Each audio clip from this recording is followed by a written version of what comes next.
Hello and welcome. I'm Ellen Sutherland and here we are being spiritual.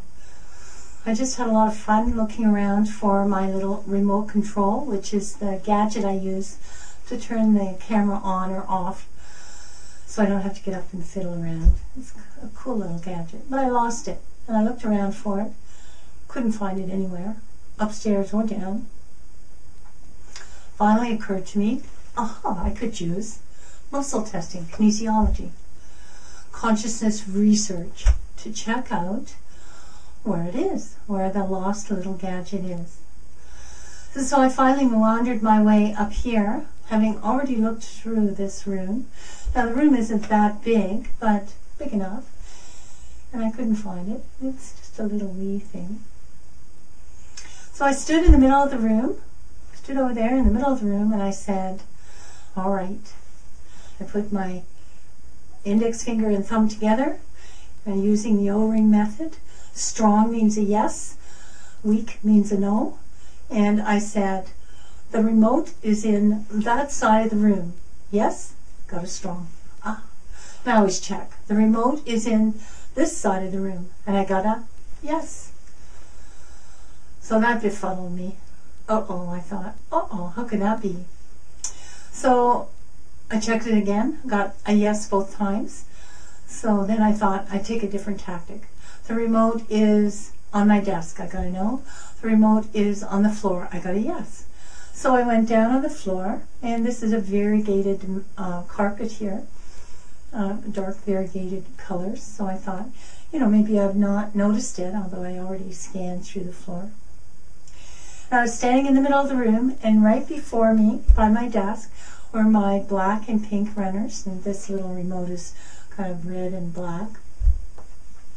And the remote was sitting right on the shoe. So the arm said, yes, it's on this side of the room, and yes, it's on that side of the room, because it was smuck in the middle, and both sides held it. So that's the fun of kinesiology, and I haven't talked to you about it.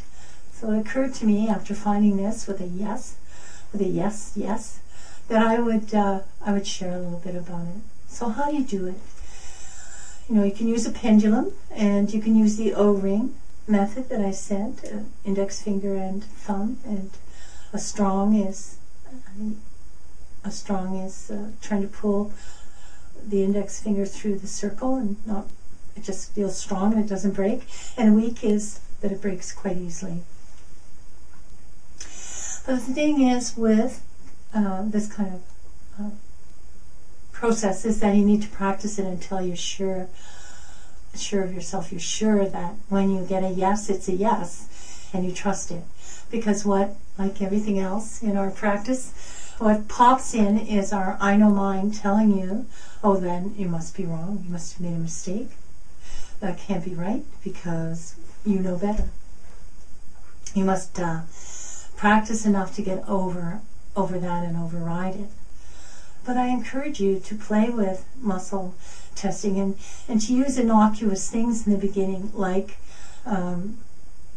you've lost something, or you've lost something is probably the best one. I was going to say something's good for you.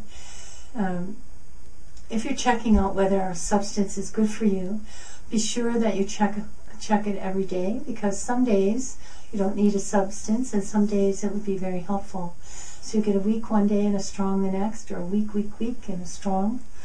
So if you get a sense that it's time for you to take some more vitamin D, for example, check it out with your arm, see how it works. And you can also use it if you're looking for a new job, if you're asking for a book. I get a sense of whether a book or people's teaching or writing is for me. It doesn't mean it's wrong writing. It doesn't mean it's wrong teaching. It's just some things are for me and some things aren't, and it would be the same for you. And so muscle testing would be really helpful with that. But again, be sure that you're not in there saying, well, everybody knows that this teacher is great, so of course it's strong. You can override it.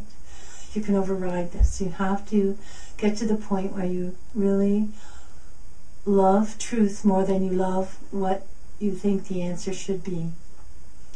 So play with it, and do let me know. Do let me know how it goes for you. And maybe we'll do some more later. But I thought it'd be fun to let you know about my little story about the remote control. So peace to you.